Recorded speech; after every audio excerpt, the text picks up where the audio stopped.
Hello everyone. आपके अपने YouTube channel सरकारी इंजीनियर में आप सभी का स्वागत है।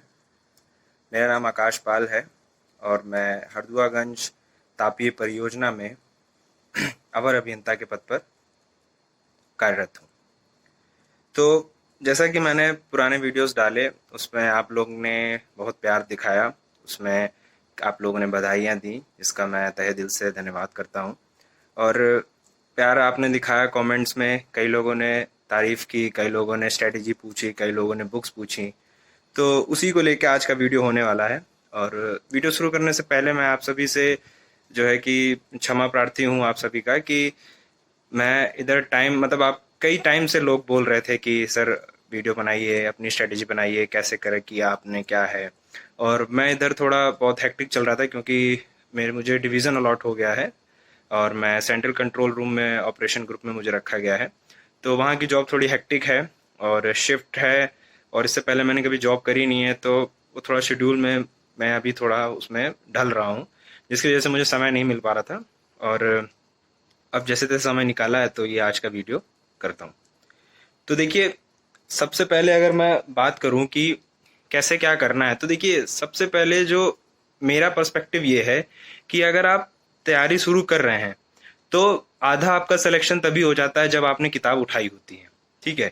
क्योंकि आज के इस कंपटीशन के एनवायरनमेंट में अगर आपके अंदर एक इच्छा आ रही है ना कि आप सरकारी नौकरी आपको चाहिए, आप जो है कि कर सकते हैं ना, वही एक बड़ी सबसे बड़ी विजय है कि आपने एकदम अपने मन में इच्छा शक्ति बनाई कि नहीं, मुझे करना है ये चीज, ठीक है। तो अब देखिए, सबसे बड़ी जो मुझे जहां तक लगता है कि दो चीजें हैं जो किसी भी मतलब कि कैंडिडेट का सिलेक्शन होने से रोकती है। वो चीजें, पहली उसमें से चीज ये है कि मैंने देखा है, मेरे साथ के भी कई लड़के हैं और मैंने देखा तैयारी करते हुए कि वो लोग एग्जाम ओरिएंटेड बहुत रहते हैं। मतलब मेरे कहने का मतलब ये है कि आप अगर या तो आप नॉन टेक्निकल सर्विस में जा रहे हैं या तो आप फिर टेक्निकल सर्विस में जा रहे हैं, तो देखिए दोनों पाथ अलग अलग कीजिए। अगर आप जो है कि बहुत बड़े मतलब कि 30 मार खान बनना चाह रहे हैं कि आप दोनों चीजें एक साथ करेंगे, तो मेरे दोस्तों मैं आपको क्लियर कर दूं कि अजय देवगन नहीं बनना है, ठीक है। दो साइकिल, दो घोड़े, दो बाइक, दो कार एक साथ नहीं चलानी है, आप नहीं चला सकते हो, ठीक है। आप एक चीज चुनिए, या तो आप अपना जो है कि एक टेक्निकल सर्विस में घुस जाइए, या तो फिर आप जो है अपनी एक नॉन टेक्निकल सर्विस चुनिए। क्योंकि देखिए सिलेबस का डिफरेंस बहुत होता है, ठीक है। अब कुछ लोग के मन में ये आ जाता है कि यार टेक्निकल एग्जाम में भी तो हम जीके पढ़ रहे हैं, मैथ आ रही कहीं कहीं, लेकिन देखिए उसका लेवल बहुत कम होता है। मतलब आप समझ लीजिए कि जो 10+2 की भी जो वैकेंसीज होती है ना, उसमें जो भी आपके एप्टीट्यूड और जो भी जीके, जो भी हमारी रीजनिंग आती है ना, जो हमारे फील्ड में रीजनिंग आती है, ठीक है, टेक्निकल वैकेंसीज में, उसका लेवल 10+2 के एग्जाम से भी कम होता है, ठीक है। तो लोग ये मन में बना लेते हैं कि यार पढ़ तो रहे हैं नॉन टेक भी, चलो यार नॉन टेक भी देना शुरू कर दें। तो जब आप ये शुरू कर देते हो ना, तो वहीं पे जो है ना आपकी गाड़ी डगमगाने लग जाती है। क्योंकि तब आप क्या करते हो पता है, कि जैसे कोई 10+2 का एग्जाम लग गया, तो 2 महीने पहले डेट पता चल गई कि हाँ इस दिन को एग्जाम है, तो आपने नॉन टेक छोड़, आपने टेक्निकल छोड़ दिया, आप पूरा नॉन टेक में लग गए, 2 महीने आपने टेक्निकल छुआ ही नहीं, ठीक है। और भाई मेरे टेक्निकल ऐसी चीज है ना कि आप अगर 1.5 महीने भी छोड़ दोगे ना, तो स्पीड की पूरी ऐसी की तैसी हो जाती है। जो क्वेश्चंस 15 से 20 सेकंड में जो एमसीक्यूज देखते ही बन जाने चाहिए, जिनके लिए ऑप्शन की भी जरूरत नहीं होती है ना, उस पे फिर उसमें भी आपको डाउट आने लग जाता है कि यार सी होगा कि बी होगा, बी होगा कि डी होगा, ठीक है। तो यार ये नहीं करना है ना। मतलब अब ये नहीं करना है कि फिर टेक्निकल एग्जाम लग गया कोई, तो 2 महीने फिर नॉन टेक ही भूल गए और फिर खाली वही उसी में लग रहे कि यार इसके ओरिएंटेड पढ़ लो, इसके ओरिएंटेड। ऐसा मत कीजिए, एक पकड़ के चलिए, या तो आप नॉन टेक पकड़िए या तो फिर टेक्निकल पकड़िए, ठीक है। और फिर ऐसे आप इधर उधर करेंगे ना तो बहुत दिक्कत है। और सेकंड थिंग ये है जो मुझे लगता है जिसकी वजह से सिलेक्शन रुकता है, कि लोग प्रॉपर शेड्यूल नहीं बनाते हैं, ठीक है। आप प्रॉपर शेड्यूल बनाइए, ठीक है, लिखिए, उसमें एक जो है आपकी स्टडी टेबल में चिपक जाना चाहिए। ये देखिए मैंने पीछे लगा रखा है, अगर आपको दिख रहा हो, ये उल्टा दिखेगा क्योंकि सेल्फी कैमरे से मैं वीडियो बना रहा हूँ, तो मैंने ये लिख रखा था अपने लिए, ठीक है।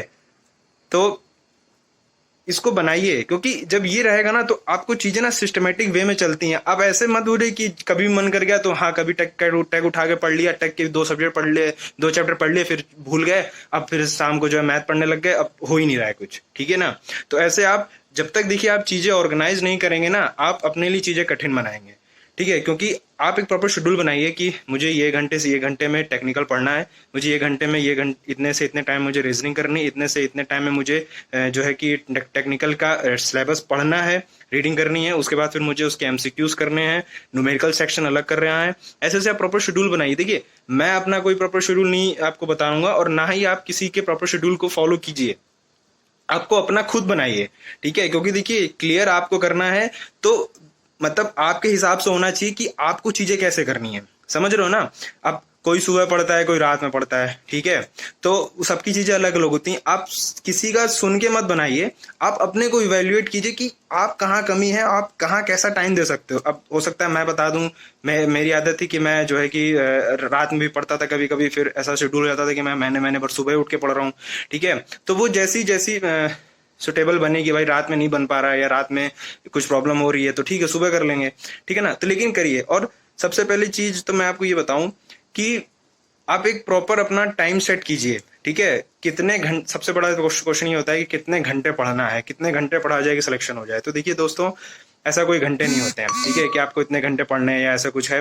लेकिन फिर भी अगर आप घंटे को लेके चलते हैं, क्योंकि मैं भी घंटे को लेके चलता था, ठीक है, हालांकि वो चीजें अलग हो जाती हैं कि लोग बोलते हैं घंटे से कुछ नहीं होता, लेकिन कहीं ना कहीं वो अपने सेल्फ सेटिस्फेक्शन के लिए होता है कि यार नहीं, मुझे इस दिन में मुझे इतना काम करना है, तो मैंने डिसाइड कर रखा है कि मैं 8 घंटे पढ़ना है, तो फिर 8 घंटे पढ़ना है, ठीक है। तो ये एक सेल्फ सेटिस्फेक्शन हो जाता है कि हाँ ठीक है, मैंने इतना वर्क डेली किया ना, मुझे वर्क इनपुट मुझे इतना करना ही करना है, ठीक है। तो आप एक शेड्यूल बनाइए। और देखिए, मैं जहां तक करता था ना, तो मैंने ये बना रखा था कि मुझे लग रहा है कि मैं शायद ही जब मेरी तबीयत वगैरह खराब हुई हो या फिर मैं कहीं गया हुआ हूँ या फंक्शन वगैरह में या कहीं बहुत जरूरी काम रहा हो, तभी पहले मैंने स्किप किया हो, वरना 8 घंटे तो मिनिमम है, ठीक है ना। अगर आप जिस जिस तरह का कॉम्पिटिटिव एनवायरनमेंट हो रखा है ना इस समय, अगर आप डेली के 8 घंटे नहीं निकाल सकते हो ना, तो मेरे दोस्तों आप अपने दिमाग से निकाल दो कि आप सरकारी नौकरी पाने वाले हो, ठीक है। क्योंकि आज के एनवायरनमेंट में बहुत कंपटीशन टफ है, लोग 6-6 7-7 साल से तैयारी कर रहे हैं,